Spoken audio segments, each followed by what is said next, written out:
सभी को जय श्री कृष्ण, जय श्री राधे, जय श्रीमन नारायण। मैं आचार्य राहुल देवभूमि उत्तराखंड से आप सभी के मंगल की कामना करता हूँ।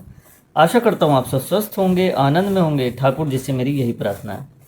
सज्जनों, आज की वीडियो, आज का कार्यक्रम बहुत ही खास है उन सभी दर्शकों के लिए, सभी लोगों के लिए जिनकी वृश्चिक राशि है। हाँ जी, वृश्चिक राशि। आज की वीडियो वृश्चिक राशि वालों के लिए इसलिए भी इतनी खास है क्योंकि आज की वीडियो में हम बात करने वाले हैं केतु के महापरिवर्तन के बारे में। साल का सबसे बड़ा राशि परिवर्तन देखा जा रहा है। केतु ग्रह राशि परिवर्तन करेंगे 18 मई को, पूरे 18 महीने बाद। बहुत बड़ा लंबा समय। और अब वर्तमान स्थिति में, क्योंकि आज का कार्यक्रम चंद्र राशि पर आधारित है, तो केतु किस भाव में गोचर करेंगे वृश्चिक राशि वालों के, और विशेष रूप से केतु जहाँ बैठेंगे यानी कि जिस भाव में आएंगे, और उस भाव से 3 दृष्टियों से वो देखने वाले हैं। उन 3 भावों में किस प्रकार के फल रहने वाले हैं, और विशेष रूप से केतु की मुख्य भूमिका 18 मई के बाद शुरू होने वाली है वृश्चिक राशि वालों के जीवन में। तो ये वीडियो जो है बहुत ही महत्वपूर्ण है, और अंतिम में 2 उपाय भी वृश्चिक राशि वालों को बताने वाला हूँ। तो वीडियो के अंतिम तक बने रहे, एक एक बात जो है वो समझने वाली है। वीडियो जो है बहुत ही छोटी होगी और जल्दी होगी, तो ध्यान से सुने।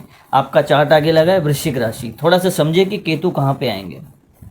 सज्जनों, इस समय वर्तमान में जब 18 तारीख को केतु जब महापरिवर्तन करेंगे तो सीधे आपके आ जाएंगे 10वें भाव में, 10th हाउस में। वृश्चिक राशि 10th हाउस में, 10वें भाव में केतु आएंगे। 10वां भाव किसका होता है? राज्य का, सम्मान का, यश का, व्यापार का, नौकरी का, चाहे गवर्नमेंट जॉब हो चाहे प्राइवेट जॉब हो। इसी के साथ साथ केतु की दृष्टियों के बारे में बात कर लेते हैं पहले, उसके बाद फलित के बारे में बात करेंगे, क्योंकि वीडियो में बहुत ही अच्छी एक जानकारी आपको मिलने वाली है। इसी के साथ साथ केतु की पंचम दृष्टि, सबसे पहली दृष्टि, पंचम दृष्टि केतु की पड़ेगी सीधे आपके द्वितीय भाव में, यानी कि 2nd हाउस में। द्वितीय भाव किसका होता है? धन का भाव, सोर्स ऑफ इनकम, मनी, जिसकी सबसे ज़्यादा ज़रूरत वर्तमान में है, सभी को है, और उसके बिना कुछ होता भी नहीं है।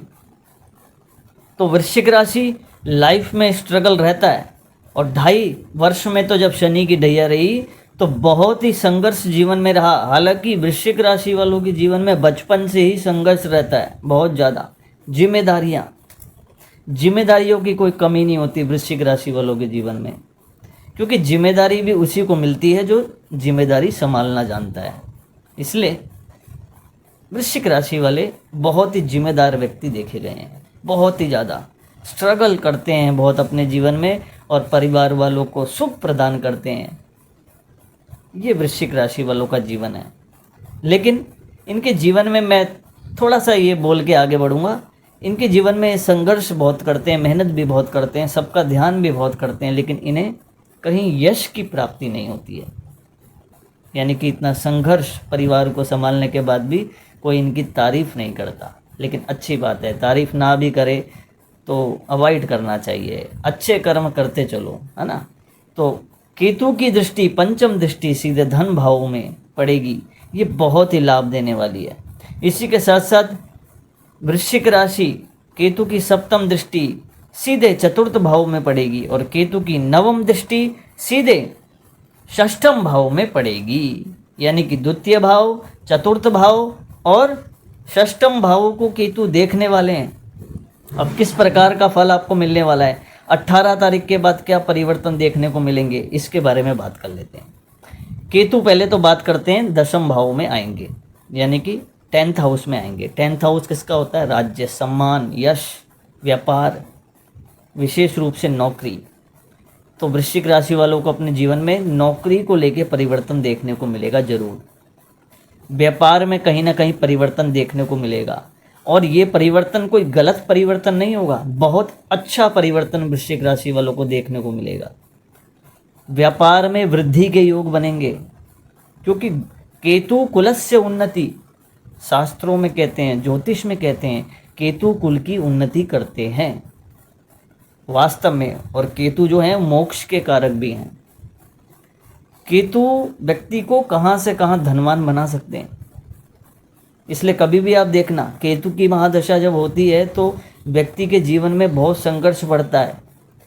वो कई लोग देखना जिनकी केतु की महादशा चल रही होगी या चली होगी, वो रियलाइज करना और देखना उस समय कहीं ना कहीं मकान आपका बना होगा, कहीं ना कहीं प्रॉपर्टी जुड़ी होगी, कहीं ना कहीं आपने बैंक से लोन लिया होगा, ऋण का लेन देन हुआ होगा। ये केतु की महादशा में होता है।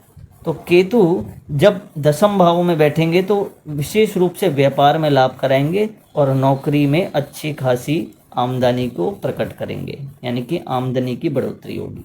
अब धन भाव में जब केतु देखते हैं पंचम दृष्टि से तो विशेष रूप से धन प्राप्ति के योग होंगे। देखिए, वृश्चिक राशि वाले रियलाइज करेंगे 18 तारीख के बाद, या तो आपके घर में कोई मकान का काम शुरू होगा, वो चाहे टूटा हुआ मकान हो, आप उसको रिपेयरिंग कराएंगे, कुछ ना कुछ काम जो है वो ज़रूर शुरू होगा, आप करेंगे। और कई लोग तो शुरुआत हो चुकी होगी, प्रॉपर्टी संबंधित आपको लाभ होगा विशेष रूप से। धन प्राप्ति के योग बनेंगे। ऋण का लेन देन भी केतु कराते हैं। बस एक ध्यान रखना है, पैसा लेन देन में आपको सावधानी रखनी है। बाकी धन प्राप्ति के योग बहुत अच्छे वृश्चिक राशि वालों के लिए 18 तारीख के बाद बनते दिखाई दे रहे हैं। इसी प्रकार केतु की चतुर्थ भाव में दृष्टि, भूमि संबंधित लाभ, भवन संबंधित लाभ। बस एक बात का ध्यान रखना है, गाड़ी चलाते समय सावधानी रखनी है। केतु की सबसे अंतिम दृष्टि, नवम दृष्टि सीधे षष्ठम भाव में पड़ेगी। ये बहुत ही लाभकारी है। देखिए, वृश्चिक राशि वालों के जीवन में संघर्ष रहता है, लेकिन अगर कोई शत्रु, आपको ऐसा लग रहा था कि कोई शत्रु आपको परेशान कर रहा था, हालांकि शत्रु वृश्चिक राशि वालों के आगे टिक नहीं पाते। कोई भी शत्रु वृश्चिक राशि वालों के आगे टिक नहीं सकता है कभी भी, क्योंकि सबसे खतरनाक राशि है वृश्चिक राशि।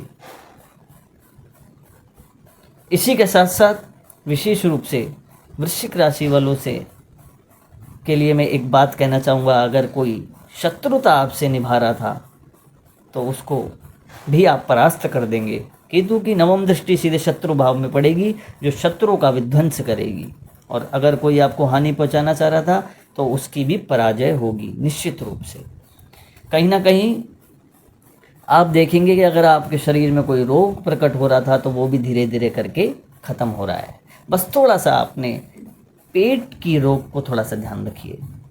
पेट संबंधित समस्याएं, वृश्चिक राशि, बड़े ध्यान से सुनना। जीवन में वृश्चिक राशि वालों के पेट संबंधित परेशानियां रहती हैं बहुत, पेट संबंधित, लीवर संबंधित। इसके लिए उनको विशेष रूप से खान पीन का ध्यान रखना चाहिए, योग अभ्यास करना चाहिए। 2 उपाय बता देता हूँ अंतिम में। प्रतिदिन भगवान शिव को जल अर्पित करें। देखिए, शनि की ढैया तो ख़त्म हो गई है 29 मार्च को 2025 में शनि की ढैया ख़त्म हो गई थी। एक तो शिव को जल अर्पित करें रोज़ाना, रोज़ नहीं कर सकते तो सोमवार और शनिवार को पंचामृत से भगवान शिव को स्नान कराएं, दूध, दही, शहद, घी, शक्कर पंचामृत से। और इसी के साथ साथ आपकी राशि के स्वामी मंगल देव हैं, तो हनुमान चालीसा का पाठ नियमित रूप से आपको सुबह शाम करना चाहिए। और सूर्य अर्घ तो सबके लिए अनिवार्य होता है। और अधिक जानकारी के लिए अपनी कुंडली का विश्लेषण ज़रूर कराएं। नंबर आपको हमारे चैनल पे प्राप्त हो जाएगा, वीडियो के लिंक में प्राप्त हो जाएगा। आप नंबर ले सकते हैं, व्हाट्सएप में हमें अपनी डिटेल दे सकते हैं, ताकि हम आपकी कुंडली देख पाएँ कि आपकी कौन सी महादशा चल रही है। आपकी कुंडली में काल सर्प योग तो नहीं है, आपकी कुंडली में ग्रहण योग तो नहीं है, आपकी कुंडली में गुरु चंडाल योग तो नहीं है, क्या आपकी केतु की महादशा तो नहीं चल रही, क्या आपकी शनि की महादशा तो नहीं चल रही, या आपकी राहु की महादशा तो नहीं चल रही। बहुत सारी स्थितियां देखी जाती है, तब जाके एक सटीक रूप से फलित किया जाता है। तो तब तक के लिए दोस्तों, मिलता हूँ नेक्स्ट वीडियो में।